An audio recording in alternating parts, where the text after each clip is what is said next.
On January 23, 1989, Clarence Norris, the last surviving Scottsboro boy, died at age 76. In his lifetime, he had been sentenced to death 3 times for being falsely accused of raping 2 women, yet he escaped the death penalty and passed away due to Alzheimer's disease. His case, along with Haywood Patterson's and the other Scottsboro boys, had long-lasting effects on the American people. In the early spring of 1931, Clarence Norris, Haywood Patterson, and 7 other African-American men and boys, who later became known as the Scottsboro Boys, were accused of rape and sentenced to death. The National Association for the Advancement of Colored People, known as the NAACP, and the International Labor Defense, the legal wing of the Communist Party, came to their aid and provided them with vital support. Through demonstrations, rallies, parades, speeches, and flyers, the NAACP and the ILD raised public awareness about the intersection of race and the legal system. The national outcry caused by their campaigns during the 1930s was a relevant component in the development of the civil rights movement in the 1960s. The American Great Depression started in August 1929 and devastated the nation. The collapsing economy left millions of people unemployed. Because of this, in the early 1930s, 250,000 young people were hopping the train from city to city looking for work.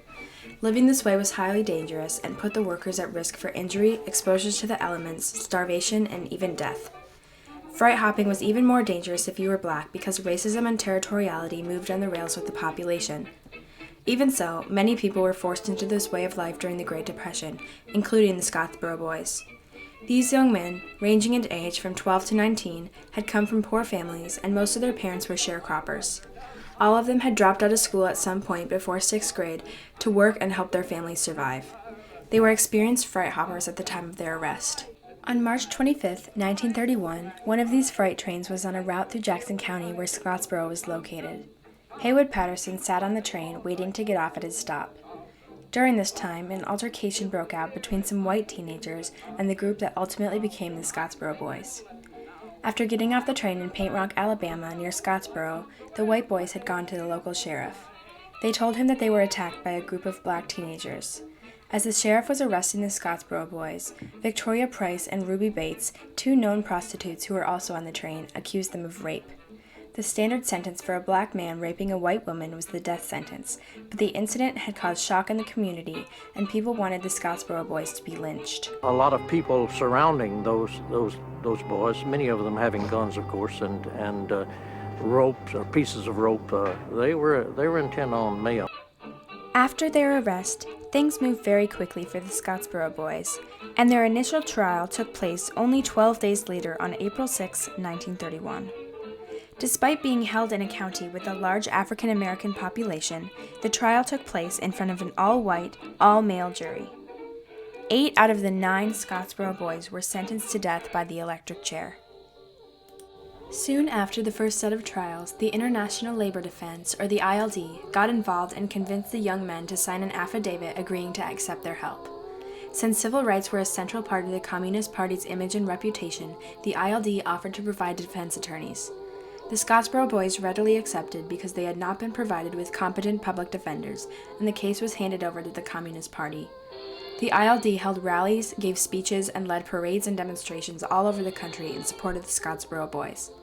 This caused public action with thousands of letters flooding in from the American people who believed in the innocence of the boys. The letters made it clear to the Alabama courts that the public eye was on them. Ultimately, Alabama granted a stay of execution just 72 hours before the scheduled time of death, which postponed the execution to give time for an appeal. Around the time of the first trial, the NAACP, who had made a practice of defending unjustly accused African Americans, also took interest in the case. They reached out to the Scottsboro Boys and urged the young men not to sign an agreement with the ILD. They were worried that the idea of the Communist Party would turn the public away, since communism had become extremely controversial. The NAACP held their own protests and demonstrations in support of the boys. As the trials and appeals proceeded, the NAACP and ILD battled publicly over who would represent the boys. In the end, the NAACP withdrew from the case. However, America had noticed the controversy surrounding the Scottsboro Boys in the trials, and many people were starting to understand the racial inequities that were taking place within the legal system. After the first round of trials and the stay of execution, Powell v. Alabama, the first trial before the United States Supreme Court, began in November of 1932. During the trial, the court ruled that the Scottsboro Boys had been denied the right to legal counsel. This violated their right to due process, which was outlined in the 14th Amendment. The court made it very clear that in capital cases, the defendant not only has a right to counsel, but if they don't have one of their own, the court has to provide them a competent lawyer to represent them. The Supreme Court overturned all of the convictions, setting the stage for a second set of trials for the boys in the local Alabama courts.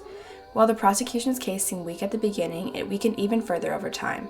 At these trials, a surprising witness testified for the defense. Ruby Bates, who was one of the original accusers, recanted her earlier testimony and became the star witness. However, even after Bates changed her story, Haywood Patterson and Clarence Norris were again sentenced to death. This demonstrated how juries were willing to overlook evidence to convict innocent people solely relying on the fact that they were black. You get out when you're 35 for a crime that never happened, a crime where one of the women has recanted, a crime where the evidence demonstrates that you couldn't have done this thing. In January 1935, the cases were overturned again by the United States Supreme Court in Norris v. Alabama. This time, the court ruled that Alabama had denied the Scottsboro Boys a fair trial because of the biased jury and suggested that lower courts review the case again.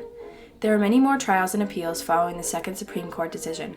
Haywood Patterson, Clarence Norris, and 2 others were found guilty and were sentenced to 75 years in prison. The charges were dropped for the rest of them, and eventually they were all set free. In the years after the trials, people realized how big of an impact the Scottsboro case had had on communities of color. The immense reaction that was caused by the public campaigns led by the ILD and the NAACP helped people understand the ties between race and the law. The case of the Scottsboro Boys changed the way the legal system handled legal representation, spurred the reinventing of juries, and was the foundation for a more equitable jury selection process. Because of the Scottsboro Boys, jury selection has been transformed from a system that led to all-white, all-male juries into one that is much more inclusive of people of all races, genders, sexual orientations, and abilities. Those initial changes that happened in the courts later became a monumental part of the civil rights movement in the 1960s. However, it wasn't until the 1986 case of Batson v. Kentucky that the U.S. Supreme Court ruled that prosecutors cannot legally decline prospective jurors because of race. While the Batson v. Kentucky case was a great stride forward for our legal system, jury selection is still a prominent issue in today's society. According to a Washington Post survey of death penalty cases going back to the 1970s, prosecutors continue to deny black jurors. Even when a jury, for example, in the South in a death penalty case isn't all white, it is typically predominantly so. Though much progress has been made, it is important to use the Scottsboro Boys case as an example of failure in the legal process, and it should be a reminder to current lawyers to make good decisions for the right reasons. To a large extent, the Scottsboro case was a defining moment in the history of the American legal system. It created an uproar during the 1930s that fueled the civil rights movement of the 1960s. The case influences courts, juries, judges, and civilians to this day. The public awareness about the Scottsboro trials caused by the NAACP and the ILD were critical in the advocacy for change in the 1930s. The protests around the country were inspired by those organizations taking to the national news and fighting for justice for the Scottsboro Boys. This mass communication through flyers, newspapers, interviews, and demonstrations is similar to what we have today. Around the world, people take to social media to talk about their beliefs and opinions on current events.